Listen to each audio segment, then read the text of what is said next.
अभी 1 साल पहले कुछ आपने ताबड़तोड़ गोलियों की आवाज को सुना होगा और उन गोलियों की आवाज ने एक सिंगर और एक गायक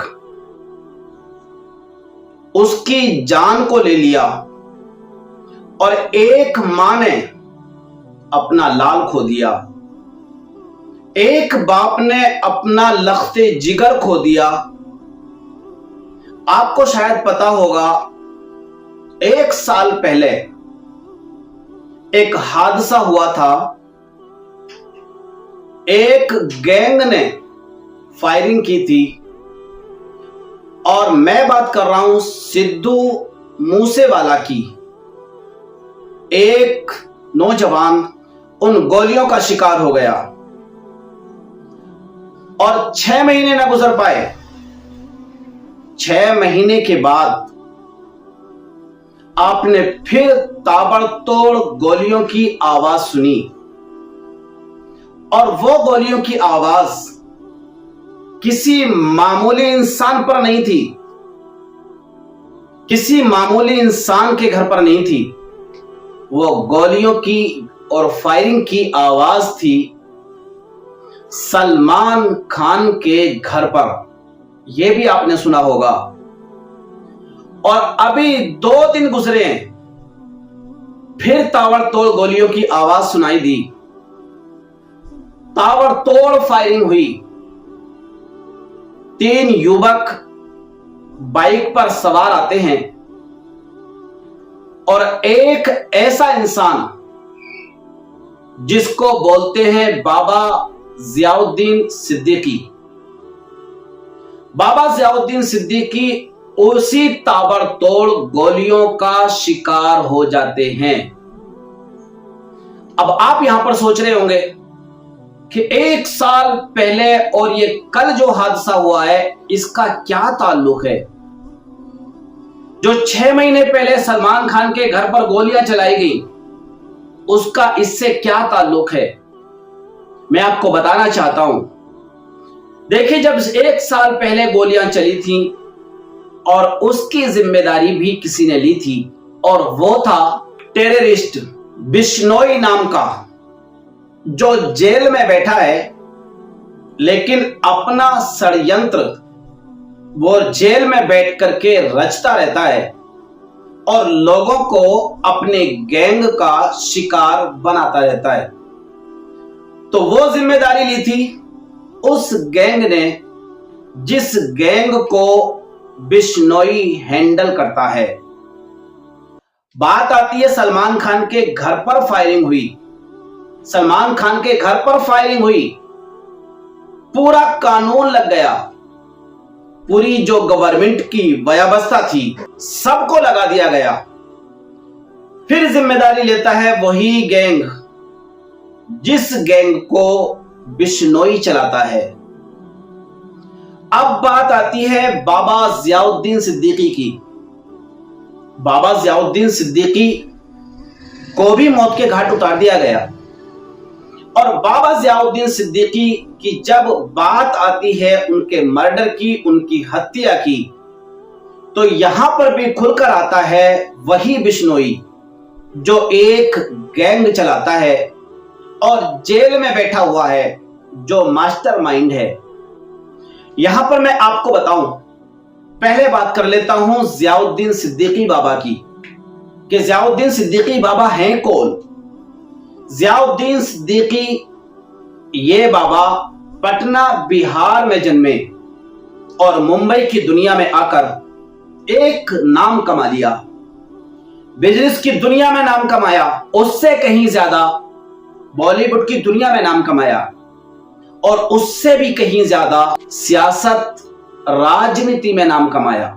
मैंने सुना है कि जब शाहरुख खान और सलमान खान एक दूसरे के जानी दुश्मन बन गए थे, अब वो चाहे अपने प्रमोट को लेकर के हुए हो या अपने काम को लेकर के हुए हो, जब एक दूसरे पे अन्न बन थी, जब एक दूसरे से बात करने के लिए राजी नहीं था और एक दूसरे को हमेशा हर वक्त नीचा दिखा रहे थे और दिखाने की कोशिश कर रहे थे।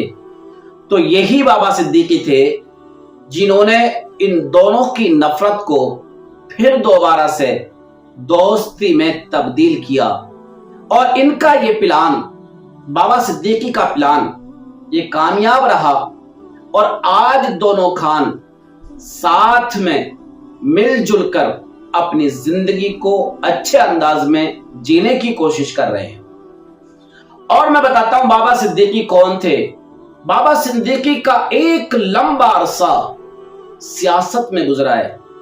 बहुत दिन तक बाबा जियाउद्दीन सिद्दीकी कांग्रेस के एक कद्दावर नेता के तौर पर पहचाने गए थे और उसके बाद एनसीपी पार्टी और महाराष्ट्र की राज्य सरकार के मंत्री भी रह चुके हैं।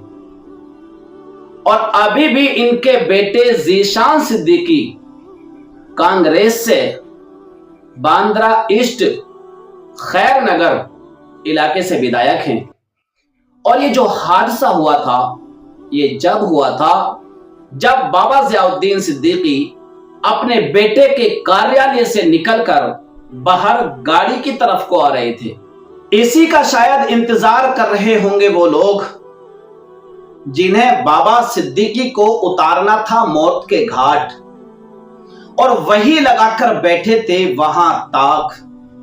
जैसे ही बाबा सिद्दीकी बाहर आए और निशाना बना लिया गया बाबा सिद्दीकी को अपनी गोलियों का। बाबा सिद्दीकी के बहुत चर्चे हैं बॉलीवुड की दुनिया में, और बाबा सिद्दीकी के बहुत चर्चे हैं, बहुत नाम कमाया है सियासत की दुनिया में। और बाबा सिद्दीकी मखलूक खुदा के साथ बड़ा अच्छा बर्ताव करने वाले एक बेहतरीन कद्दावर नेता के तौर पर पहचाने जाते थे बाबा सिद्दीकी। बाबा सिद्दीकी का मर्डर हुआ, इससे पहले सलमान खान के घर पर गोलियां चलाई गई, उससे पहले सिद्धू मूसेवाला, उसको भी मौत के घाट उतार दिया गया। एक बिश्नोई जेल के अंदर बैठकर सारा खेल खेल रहा है। यहां पर दो बातें समझने लायक है, और आप इस स्क्रीन पर देख सकते हो इन चेहरों को जिन्होंने अपनी जान देकर इस गैंग बिश्नोई जो टेररिस्ट है और जेल के अंदर बैठा हुआ है, और ऐसी हुकूमत में अपनी इस प्लानिंग के तौर पर इस काम को अंजाम दे रहा है कि पुलिस तक हैरान रह जाती है। इसके गुर्गे कब आते हैं और फायरिंग करके निकल जाते हैं। ये दो बातें सामने आती हैं। अगर बाबा जियाउद्दीन सिद्दीकी का मर्डर का केस का जिम्मेदार बिश्नोई है और सिद्धू मूसेवाला उसके मर्डर का जिम्मेदार अगर बिश्नोई है, सलमान खान के घर पर फायरिंग की गई उसका जिम्मेदार अगर बिश्नोई है, तो फिर सारी इन कारतूतों की वजह से इस बिश्नोई को क्यों फांसी की सजा नहीं दी जा रही है? पहले सवाल का जवाब यह बनता है कि शायद हमारी हुकूमत, हमारी भारत सरकार भी इस गैंग से डरती है, इस गैंग के शूटरों से डरती है। कहीं ऐसा ना हो कि हमारे कद्दावर नेता भी अपनी जान को खो दें, या तो ये हमारी गवर्नमेंट सरकार इससे डरती है। अगर नहीं डरती है तो फिर उतार दिया जाए मौत के घाट और चढ़ा दिया जाए सूली पर, चढ़ा दिया जाए फांसी पर। ना बचेगा बिश्नोई और ना बचेगा बिश्नोई का गैंग। पहली बात तो ये है। और दूसरी बात ये है, कहीं ऐसा तो नहीं है कि काम कर रहा है कोई और जेल में बैठा है बेचारा बिश्नोई, इधर काम किया किसी और ने और सेहरा बांध दिया बिश्नोई के सर पर और इसकी गैंग के सर पर।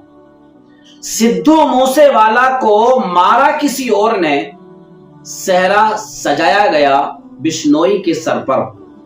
सलमान के घर पर गोलियां चलाई हो किसी और ने और सेहरा बांधा गया हो बिश्नोई के सर पर। ऐसे ही कल जो मर्डर हुआ, जो बाबा जियाउद्दीन सिद्दीकी को मौत के घाट उतारा गया, ये भी हो सकता है किसी प्लानिंग के तहत किया हो किसी और ने, और सेहरा बांधा हो बिश्नोई के सर पर।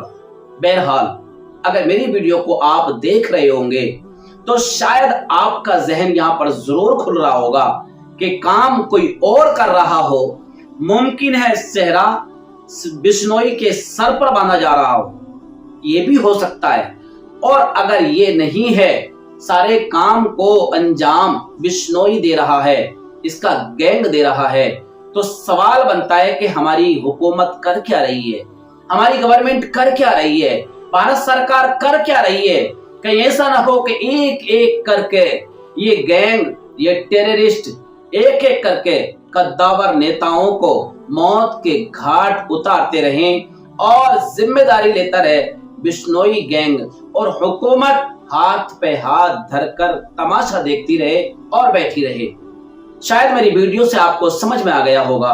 बहरहाल ये बड़े दुख की बात है कि बाबा जियाउद्दीन सिद्दीकी इस दुनिया को अलविदा कहकर के जा चुके हैं, और ये भी उसी मर्डर के और उसी हादसे के शिकार हुए जिसका शिकार हुआ था सिद्धू मूसेवाला, और जिसका शिकार होने वाला था सलमान खान।